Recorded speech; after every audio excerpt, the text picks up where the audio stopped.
Well, good morning, and welcome to the Morning Report. My name is Willie Lawson, and the Morning Report is a production of FightBackMedia.com, FightBackMedia.com, FightBackMedia.com. Check us out. A new project on FightBackMedia.com. This is our the first full week starting of that project. It's Fightback Media TV.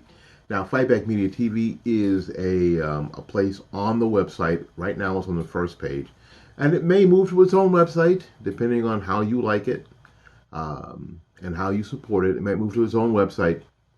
That is the dream. That's the hope. That plays basically all the videos that we do. A lot of them will be snippets of morning reports, Fight Back 2020s, Fight Back 2021s. Going back into my uh, Tea Party days and Liberty News days as we build content.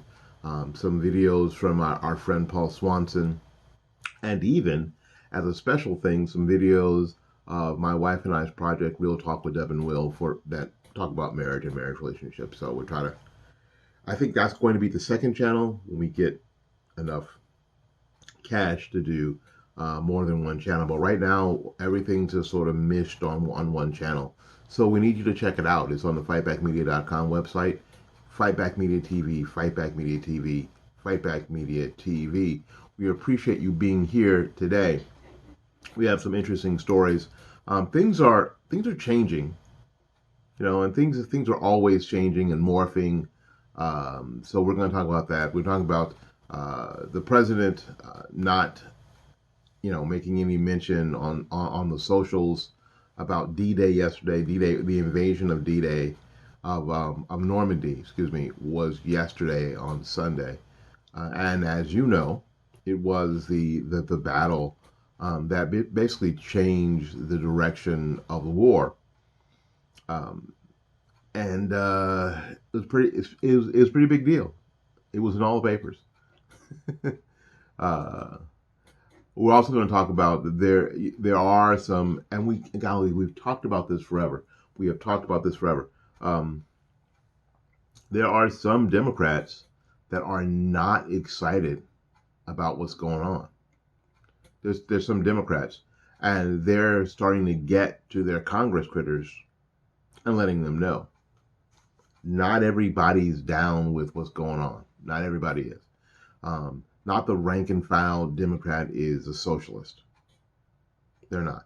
And just because they didn't vote for Trump doesn't mean they're socialist or want communism or want everything handed to them or their children on a silver platter. That's not true. So, and these people are starting to speak up and get in the ear and get in the face of their Congress critters. That may be a good thing for Republicans, strangely enough. We'll talk about that a little bit. And of course, this group, golly, this Lincoln Project. I was told by a friend of mine that I needed to get on board with the Lincoln Project because that's where all the smart GOPers were. That's where the smart GOP is. Well, we're finding out that's not so true, is it? The Lincoln Project is a hot mess. Its founder is gone due to this sex scandal, and just just it's a hellish nightmare. But it won't go away, and we'll talk a little bit about that too. We're also going to uh, play a little bit of the not a little bit. We're going to play our friend Tim Bryce's piece from the Bryce's Right Today. Why are people hiring? That's an incredible story that he tells about a hiring party at a Taco Bell. You heard it. A hiring party, party at a Taco Bell. So it should be fantastic. I read the script, and you are going to love it. All right. Again, my name is Willie Lawson. This is the Morning Report. It is June 7th. Can you guys understand that? That is June 7th already. We are dang near halfway through this year. Wow. It's a lovely day. Let me see. Yep, it's a lovely day in West Central Florida.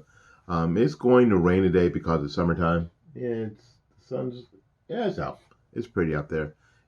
ever so much for spending some time with us today. Let's get it started. Let's get it started. That song. All right. Like I said, yesterday marked the 77th anniversary of D-Day. Again, that's a battle that changed the course of the Second World War. Some people would say, and I think they'd be correct, that was the battle that saved the planet from Germany and Hitler. So it was super important. It was super important.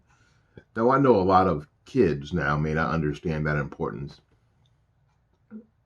because they're not taught that. So they don't know, and they're not taught that in schools, or they're not taught that by their parents either. You know, this whole idea that everything should be learned in school is kind of ridiculous too. I think that a lot of this stuff should be taught to our kids by us.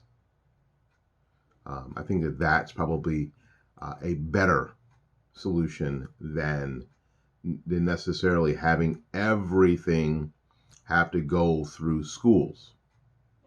Because we've learned we can't trust them. Haven't we learned that? Haven't we learned that we just can't trust them? Yeah. All right. So, in any case, we would hope that the President of the United States, though, would know better. And his staff would know better. But yesterday, on the socials, no mention of D-Day. If you followed any of the White House or presidential socials, the commander-in-chief completely neglected to mention the U.S.-led invasion of Normandy in World War II on Sunday, tweeting instead a video of him meeting with survivors of the Tulsa Race Massacre. Yeah. We're going to talk a little bit about that too on a separate video. That's going to be on locals.com. It'll be exclusive content on locals.com and exclusive content on fightbackmedia.com. This is what he tweeted. I met with survivors of the Tulsa Massacre this week to help fill the silence, because in silence wounds deepen, and as painful as it is, only in remembrance do wounds heal. I'm not sure that's true. Anyway, while he briefly mentioned D-Day twice during a Memorial Day speech in Arlington National Cemetery, he did not commemorate the anniversary at all on Sunday. So I guess he says, I've already done that. I talked about D-Day. Why are we still talking about D-Day? D-Day's over. 77 years old. I did talk about it. Now, Vice President Kamala Harris, meanwhile, did mark the anniversary with a tweet that read this: on the 77th anniversary of #D-Day, we honor the heroes who stormed the beaches of Normandy and liberated a continent. We will never forget their courage and sacrifice. Then Jill Biden, Dr. Jill, maybe she have a show.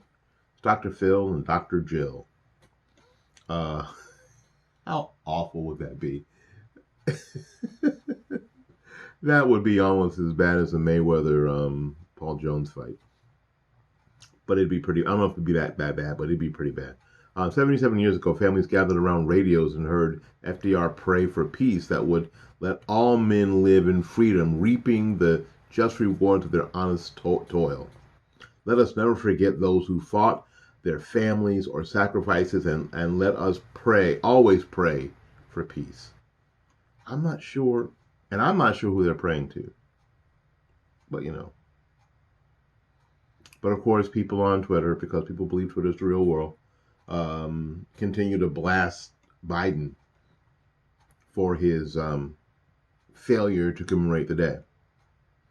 Benny Johnson. Good morning to everyone except U.S. presidents who refused to mention D-Day on the 75th anniversary. What a disgrace. Matt Couch from the Real Matt Couch. Nice of Joe Biden to speak about D-Day today. Oh, wait, never mind, he didn't. Chad Gilmartin. President Biden never acknowledged D-Day yesterday. Shameful. Well, all these things are true. He did not. But I don't want us to get caught up in that. There are super important things going on. Yes, it's a bad look for Biden. It's a bad look for the administration, for sure. Bad look. But that's not where our focus should be. I did this story so I can tell you this. It's not where our focus should be. Our focus needs to be on policy. Our focus needs to be on local governments, local elections that are coming up. Our focus needs to be on the 2022 elections that are coming up.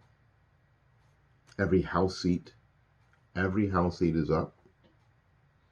There's a chance that that Republicans can make another big gain in the House. We must maintain the Senate. Oh, by the way, there could be a resurgence. Let's go ahead and get to that story. It says an unlikely voter bloc may be the key to a GOP resurgence. While prevailing wisdom has pointed towards demographic change in the United States favoring Democrats, according to a GOP pollster, Kurt Anderson, that's not necessarily what the polling is showing.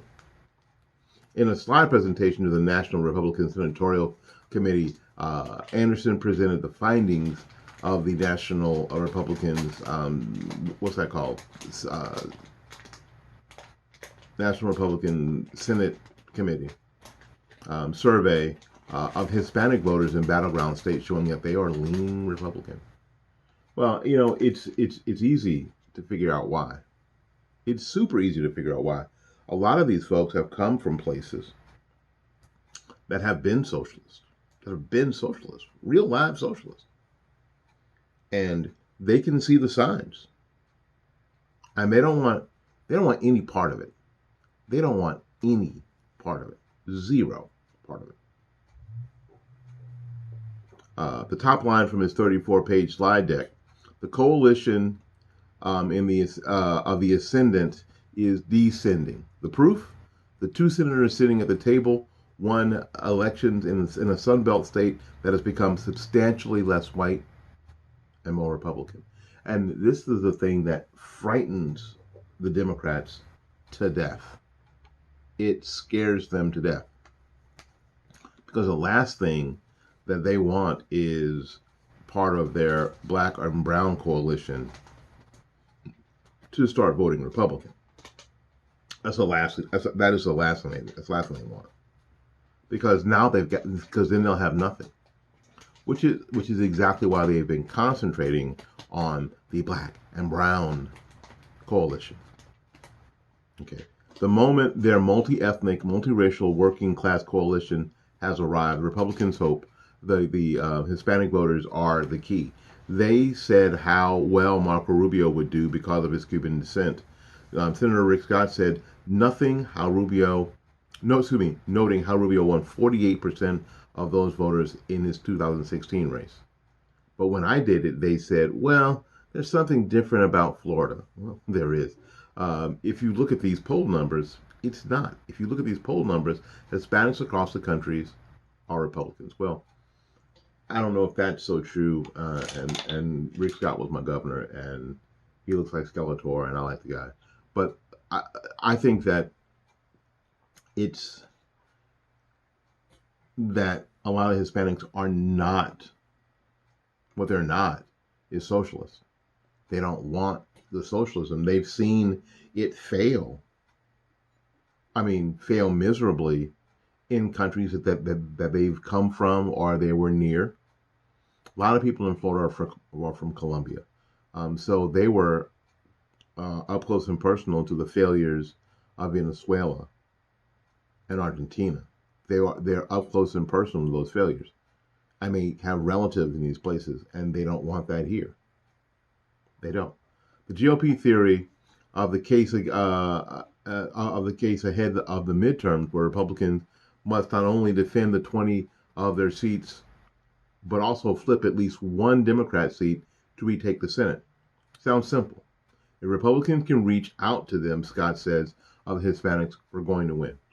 Well, if I could help my friend Rick Scott, it's not about reaching out to them. It's about making sure that you understand what they're saying. Not reaching out to them, but listening to what they're saying. And this is a key for basically all you Congress critters, all you politicians. If you can be, if candidates can and parties can be smart enough to actually listen and stop talking for a minute, then what will happen is that you'll understand. You will have an understanding of what people want, and more importantly, what people don't want. And you'll understand your black voters, your Hispanic voters, your white voters, your business owners, your employees. You'll understand because you will have listened more than you have spoken. A survey of 1,200 Hispanic likely voters in Arizona, Florida, Georgia, Nevada, North Carolina, Pennsylvania, Ohio, and Wisconsin, conducted by the On Message Strategies, is welcome news to a party that went in just 4 years from the unified control of Washington to banishment for the electoral in the electoral wilderness. It shows an increasingly conservative Hispanic population open to the culture that Donald Trump waged. The survey found these voters overwhelmingly rejected socialism. What did I just tell you? While favoring the free market, 63% to 17%. They also have concerns in the U.S. is in decline, 67% to 28%, meaning their children with concerns that their children will not experience the same opportunities in the country. Other concerns include the quality of public schools, cancel culture, and the loss of traditional American values. Now, here's the deal. Here's where the left misses it. When they say that people are coming to this country, especially coming to this country illegally, for a better life than they left. Now, what we're finding out is that a lot of these folks aren't stupid. They saw what happened in their own countries. And when they start seeing the same thing here, they start wondering, well, is this going to be better? Is this going to be better long term?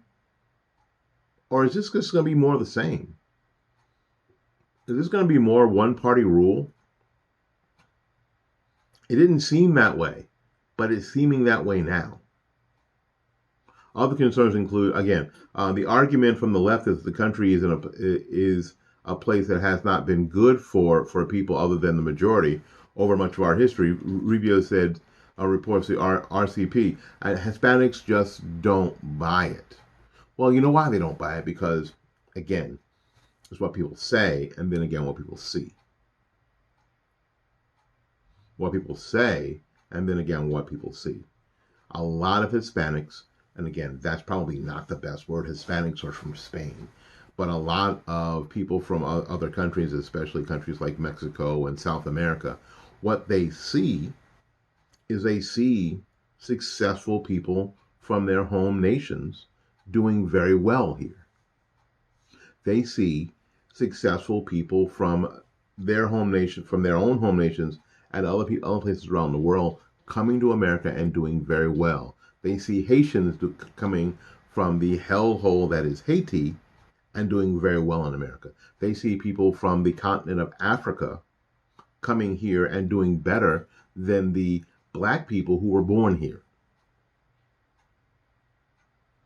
They see people from India coming here and doing very, very well. They see people from all over the world because they have a more global, because the rest of the world really has a more global mentality than our less parochial mentality than we do here. They see people come from all over the world and doing very well. So they're just not buying that, it's only good for the majority. The only people who are buying that are young white liberals. That's the only people who are buying that. All right, we're going to take a little break. We'll be back with more of the Morning Report right after this. Make sure that you go to Fight Back Media TV, Fight Back Media TV, Fight Back Media TV on the fightbackmedia.com page. This video will be up after I get it edited.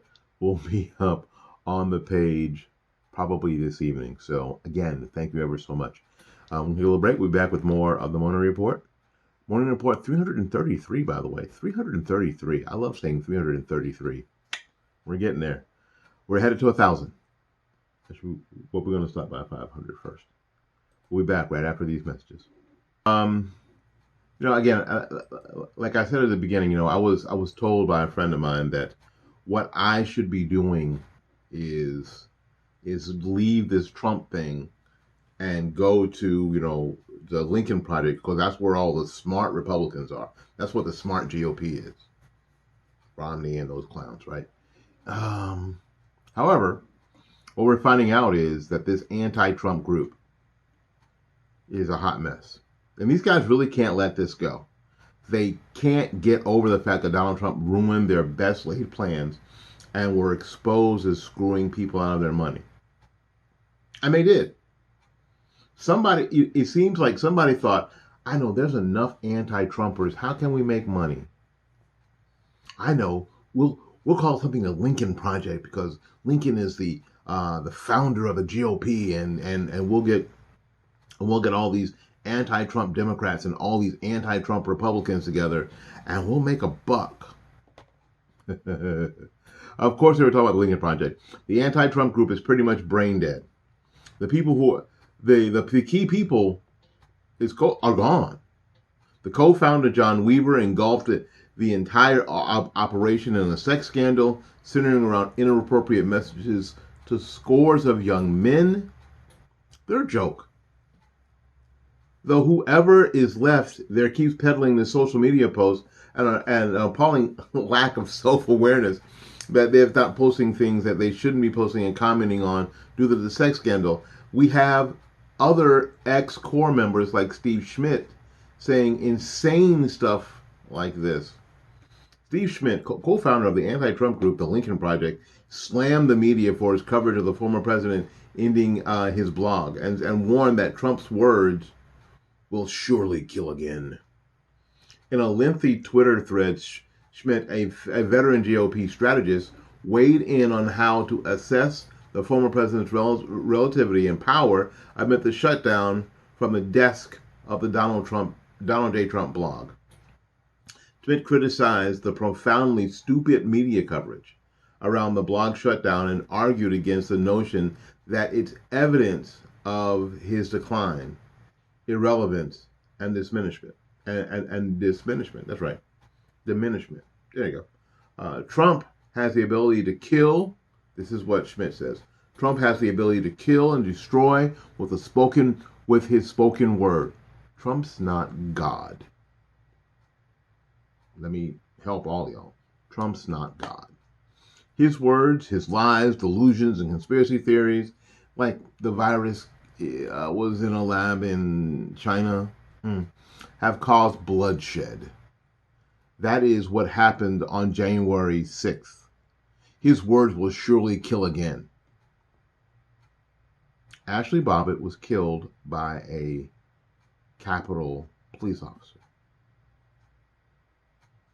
No other weapons were confiscated by any of the law enforcement agencies that reported. So if somebody is hooked on delusions and conspiracy theories, it's this Schmidt dude. I mean, he just seems to be hung up. So we're back to the insurrection, the non-insurrection that occurred on January 6th. It was a riot, not an armed insurrection. And it's not an armed insurrection for the very same reason I just said. Because the only person that died in the building was Ashley Babbitt.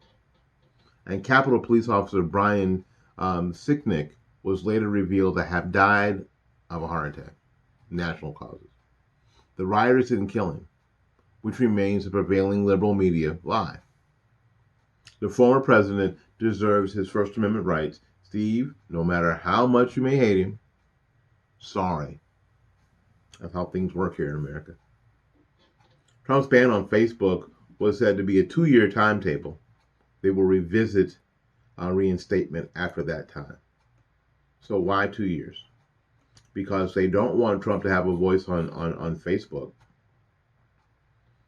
during the midterm elections. But Trump's got a voice here. Mr. President, if you'd like to come on, if you'd like to have a send us a video, and we'll put that on Fight Back Media TV. No worries, dude, because we got you. Because this is a free speech platform. We got you. All right, sir. We got to get out of here and make room for somebody else. So until we see you again, go out there and learn something, love somebody, and for goodness sakes, y'all take care of yourself. We will see you when we see you. Bye bye now.